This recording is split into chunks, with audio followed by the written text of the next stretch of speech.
മുതലാളി ഇങ്ങോട്ട് വന്നതും അത് കൃഷ്ണ, ഞാൻ എങ്ങനെയാണ് കൃഷ്ണനോട് പറയേണ്ടത്? എന്റെ ഭാര്യ 2 പ്രസവിച്ചു, 2നെയും പടച്ചവും കൊണ്ടുപോയി. കൃഷ്ണൻ എന്നോട് അല്പം ദയ കാണിക്കാമോ? ആമിനെ എനിക്ക് തരൂ. ഞാൻ അവളെ എന്റെ സ്വന്തം മോളെ പോലെ വളർത്തിക്കൊള്ളാം. അളിയ, വളരെ നല്ല കാര്യമാണ്. കൊച്ചുമുതലാളി, എന്റെ ജീവനാണ് നിങ്ങൾ ചോദിക്കുന്നത്, ഞാൻ തരില്ല. കൃഷ്ണ, അനാഥാലയത്തിൽ പോയാൽ എത്രയോ കുഞ്ഞുങ്ങളെ കിട്ടും, അങ്ങോട്ട് ചെല്ലൂ. എന്തുകൊണ്ടോ ആമിനെ തന്നെ വേണമെന്ന് എന്റെ മനസ്സ് പറയുന്നു. സാധ്യമല്ല മുതലാളി, പൊയ്ക്കുള്ളൂ. ഞാൻ യാചിക്കുകയാണ് കൃഷ്ണ. യാചിക്കുകയല്ല, കാല് പിടിച്ചാൽ പോലും ഞാൻ തരില്ല.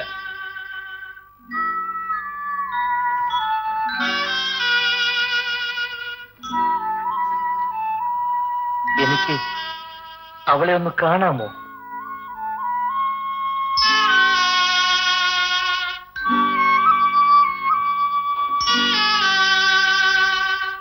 ഞങ്ങളൊക്കെ എപ്പോഴും പറയാറുള്ളതാ, ഇപ്പോഴും പറഞ്ഞുകൊണ്ടിരിക്കുകയായിരുന്നു. അവളാണ് അളിയന്റെ ലോകം. ഇനി അവൾക്കൊരു ബാപ്പ ഉണ്ടെങ്കിൽ അയാൾ വന്ന് ചോദിച്ചാൽ പോലും അളിയൻ കൊടുക്കുമെന്ന് തോന്നില്ല.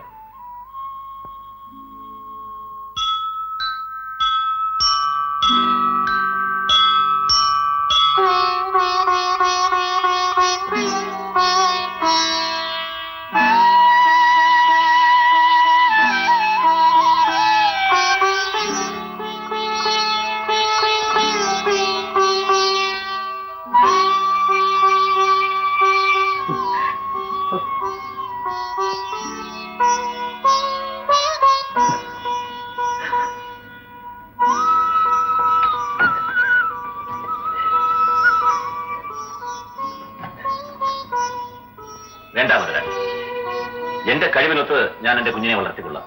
അതിനുവേണ്ടി ഞാൻ അധ്വാനിക്കുന്നുണ്ട്. കൃഷ്ണ, ഞാൻ സ്നേഹത്തിന്റെ പേരിലാണ് തരുന്നത്. എന്തിന്റെ പേരിലായാലും ശരി, എനിക്കും എന്റെ മോക്കും ഇതാവശ്യമില്ല.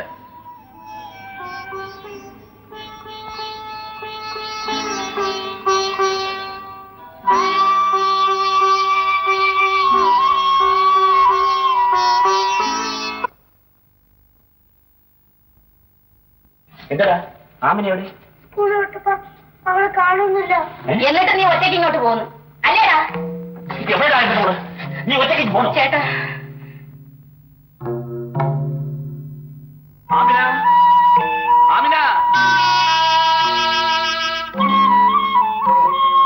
ആമിന,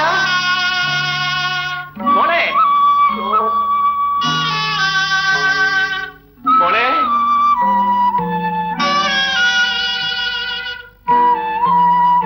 ആമിന, അബ്ദുള്ള, അബ്ദുള്ള, അബ്ദുള്ള, എന്റെ മോളെ കാണുന്നില്ല അബ്ദുള്ള. അല്ല, പകയന്മാർ ചതിച്ചാണ്. എന്തായാലും ഇത് ആണുങ്ങൾക്ക് യോജിച്ച പണിയല്ല. ഒരു കൊച്ചു കുഞ്ഞിനെ കട്ടോണ്ട് പോക്ക്. ഇതുകൊണ്ട് ഈ കാര്യം എല്ലാം ചെരിപ്പിടുന്നുണ്ടെങ്കിൽ നമുക്കൊരു കാര്യം നോക്കിക്കളയാം. അതാ കൃഷ്ണേട്ടൻ വരണ്ട. അബ്ദുള്ള, ഞാൻ പോലീസ് സ്റ്റേഷനിൽ പോയി പറഞ്ഞു. നിങ്ങൾ ബേജാറാവില്ല കൃഷ്ണേട്ടാ, നിങ്ങളുടെ മോള് എവിടെയും പോയില്ല. അച്ഛാ, ഞാൻ പോയി വാങ്ങിക്കുകയാണെങ്കിലും ഇത് തന്നെ വാങ്ങിക്കും. എന്റെ മോൻ ഇഷ്ടമാ എന്റെ ഇഷ്ടം, മനസ്സിലായോ? എന്റെ അച്ഛന്റെ ഇഷ്ടമാണ് എന്റെ ഇഷ്ടം. അതൊക്കെ ഇരിക്കട്ടെ, നല്ലപോലെ പഠിക്കുന്നുണ്ടല്ലോ. ഇതൊന്നും പറഞ്ഞാൽ പോരാ, തോറ്റിട്ട് ഇങ്ങോട്ടെങ്ങാനും വന്നാലോ? എന്റെ മോള് സുഖത്തിൽ അവൾ ഇതുവരെ തോറ്റിട്ടുണ്ടോ ചേട്ടാ? നീ അങ്ങ് അകത്ത് കൊണ്ട് ചെയ്യാതല്ല.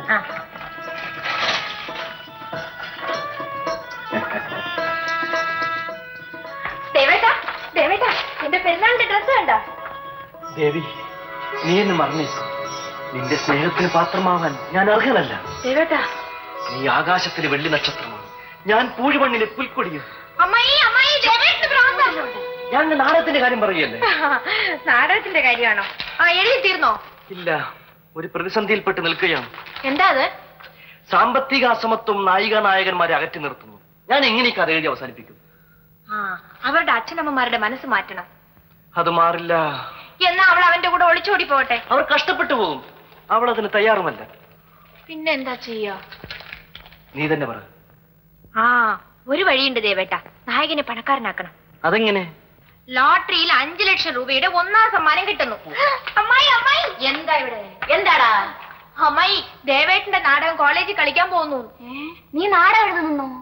നിന്റെ നാടകം കളിക്കാൻ പോകുന്നു? അതേമ്മേ, എല്ലാ മാതാപിതാക്കളും സ്വന്തം മകൻ ഒരു സാഹിത്യകാരനായി തീരുന്നുവെന്ന് ആദ്യം അറിയുമ്പോ അമ്പരന്ന് പോകാറുണ്ട്. കേട്ടോ നിങ്ങള്?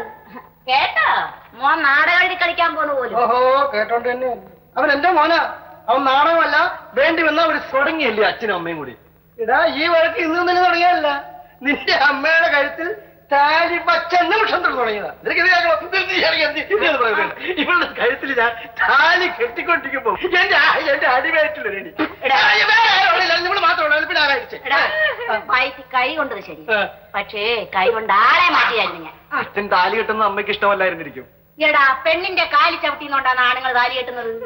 എന്റെ കാല് വേദനിച്ചു. എല്ലാരും കൂടെ എന്നെ കളിയാക്കിട്ടിരിക്കുകയാണോ? മനുഷ്യ, എന്തെങ്കിലും പറയുമ്പോഴേ നേരെ നിലയിൽ നോക്കും. പ്രായമായ ഒരു പെണ്ണിന്റെ ചെറുക്കന്റെ മുമ്പിൽ വെച്ച് ഞാൻ തോറ്റം കരുതണ്ട, അതും നിങ്ങളുടെ മുമ്പിൽ വെച്ച് എന്റെ നാക്കി ഓർജി വരുന്നു. എന്റെ മകനാണത്രേ. ഇത് കേട്ടാത്തൊന്ന് സ്വയം ഗർഭം ധരിച്ച് പുറത്ത് വെച്ചാൽ നിങ്ങൾ രണ്ടുപേരും കൂടെ എന്റെ ഒരാഴ്ചത്തെ മനസ്വസ്ഥത കളഞ്ഞു. ദേവേട്ടന്റെ നാടകത്തിന്റെ തുടക്കം തന്നെ സംഘടനവാ.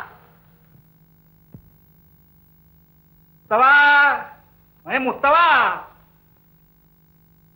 പന്താത്ത പാത്തിന്താ പന്താത്തോ വാ ഇങ്ങോട്ട് വാ. അല്ലാ, ഇങ്ങോട്ട് വാ. വാ, എവിടെ ഇരി. ആ, മോൻ അങ്ങനെ ഇരി. ഇങ്ങോട്ട് ഇരിക്കുമോനെ. ഇരുന്നാ നഞ്ഞു കേട്ടോ. പൂന്തോട്ടിൽ അബ്ദുൽ ഖാദർ ഹാജിയുടെ രണ്ടാമത്തെ മോളി, പേര് ആബിദ, വയസ്സ് 17, തടിച്ച് അല്പം കറുത്ത് ബെൽറ്റ് തരാം. 2 പറമ്പിമൂട്ടി റഷീദ് മോലായിയുടെ മോളി, വയസ്സ് 20, ബസ്. 2 പ്രാവശ്യം കെട്ടിച്ചു വിട്ടാണെന്നൊരു വിഷയമുണ്ട്, പക്ഷെ കണ്ടാ തോന്നൂല. 2 കെട്ടിട്ടും ഓള് പറ്റില്ലേ ഇബ്രാഹിം കുട്ടി? 2ലും കൂടി ഫസ്റ്റായിട്ട് 1 പറ്റി, ഒരു ഇമിറ്റേഷൻ കൊച്ചി. അതതിന്റെ വാപ്പാടെ കൂടിയാണ്. തീർന്നില്ല, 3 പൊൻപിടയിൽ മജീദ് കാക്കാടെ മോളെടുത്തിണ്ട്. അതാര് കണ്ടാലും ബോധം കെട്ട് നിലത്ത് വീഴും. കുർലീങ്ങടെ ദീനത്ത്. പക്ഷെ ഒരു കുഴപ്പമുണ്ട്, കോളേജ് സ്കൂളിൽ പഠിക്കാണ്. 4 ഇരിക്കണ മോനെ. മതി എനിക്ക് കേട്ടത്. മതിയാ? എന്നാ ഈ 3 എണ്ണത്തിൽ മോനിക്ക് ആരെയാണ് വേണ്ടത്? ഇബ്രാഹിം കുട്ടിക്ക് അത് ഇന്ന് നടത്തിത്തരാം. അവനിക്ക് വേണ്ടത് എന്താന്ന് എനിക്കറിയാം. ഉവ്വ. അവന്റെ ബാപ്പി ഇങ്ങോട്ട് വന്നോട്ടെ. പെൺകുട്ടികളുടെ 3-5 പേരെ ലിസ്റ്റ് ഇനി നമ്മുടെ കയ്യിലുണ്ട്. നമ്മുടെ താഴത്തെ പുറത്തെ കുഞ്ഞാമുവിന്റെ ഇളയ മോള് റാവിയ. അതാര് കണ്ടാലും നിർത്ത് ഇബ്രാഹിം കുട്ടി.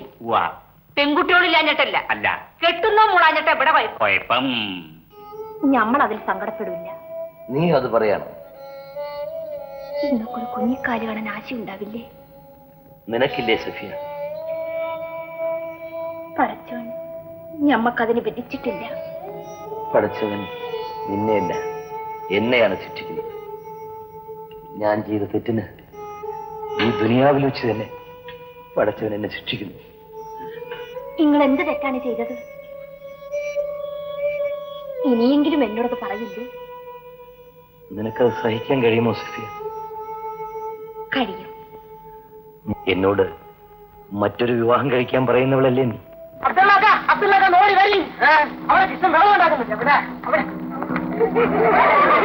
അതൊന്നും കൂടി പറഞ്ഞാൽ നിന്റെ നാക്ക് ഭാഗ്യം കാണില്ല.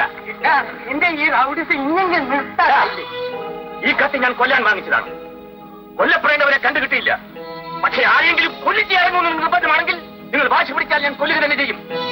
ഉക്കുമരത്തിലേക്ക് ഒഴിഞ്ഞുമിട്ട ജീവിതമാണ് എന്റേത്, ഓർമ്മയിരിക്കട്ടെ. ഇവിടിപ്പോ എന്തുണ്ടായി? എന്റെ മകളെ എന്ത് ചെയ്യണമെന്ന് എനിക്കറിയാമടാ. നിങ്ങളാരും എന്നെ പഠിപ്പിക്കണ്ട. എന്റെ മോളും മരുമകനും തമ്മിൽ അതേടാ, അവർ തമ്മിൽ സ്നേഹമാണ്. അവർ കൊച്ചിലെ ഒന്നിച്ച് കളിച്ചു വളർന്നവരാണ്. അല്ലാതെ നിങ്ങൾ ഉദ്ദേശിക്കുന്ന എവിടെ അവൾ? കൂട്ടിക്കൊണ്ടുവരൂ. ഞാൻ എന്റെ സ്വന്തം മോളെപ്പോലെ സ്നേഹിക്കാം. പറയൂ എവിടെയാണെന്ന്. ബാപ്പ ഉള്ളിടത്തോളം കാലം നമുക്ക് അവളെ കിട്ടില്ല. ബാപ്പ സമ്മതിക്കില്ല. എനിക്ക് അവളെ ഒരിക്കൽ കാണണം. ഞാൻ അവളെ കൂട്ടിക്കൊണ്ടുവരും. ഈ തറവാട് തകരും.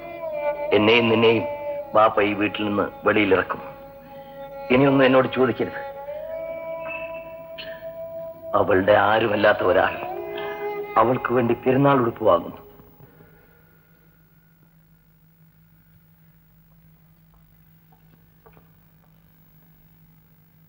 ദേവേട്ട, സുഖമുണ്ടോ ദേവേട്ട?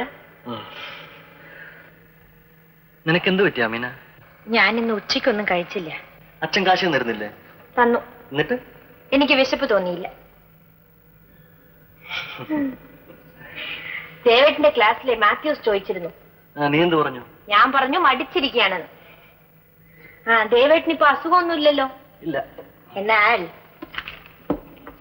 ഇതാ എന്താ? പ്രേമലേഖനം. ആർക്ക്? വാങ്ങിക്കൂ, വായിക്കൂ.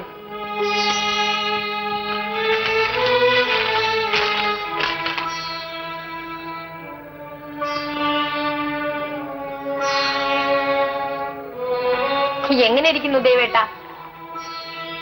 ഹമീദ് നിന്നെ സ്നേഹിക്കുന്നുവെന്ന് പലപ്പോഴും അവന്റെ പെരുമാറ്റത്തിൽ നിന്ന് എനിക്ക് തോന്നിയിട്ടുള്ളതാണ്. ആഹാ, ഇത് എനിക്കെന്തിനാ? ഇത് നിനക്കുള്ളതാണ് അമീന. ഹമീദ് നല്ലവനാണ് അമീന. ആലി ഹാജിയുടെ മകളുടെ മകനാണ്. നിനക്കവൻ നന്നേ ചേരും. അമീന,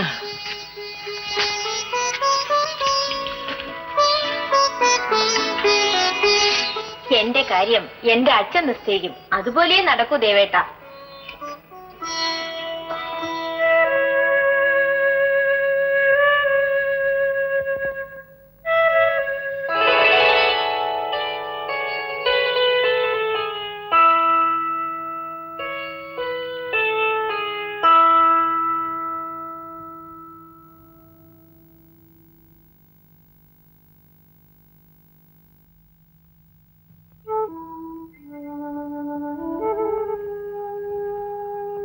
കണ്ണിനും കണ്ണാടിക്കും കാണാത്തിടത്തൊരു കസ്തൂരി മറുകുള്ള വർണ്ണക്കിളി, മാറത്ത് കൊടിയുള്ള പെരുന്നാൾ പൂമ്പിറ പോലെ മാനത്ത് വളരേണ്ട സ്വർണ്ണക്കിളി, നീ സ്വർണ്ണക്കിളി.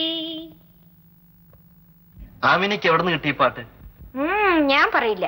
ദേവേട്ടിന് പറയാൻ പറ്റുമോ?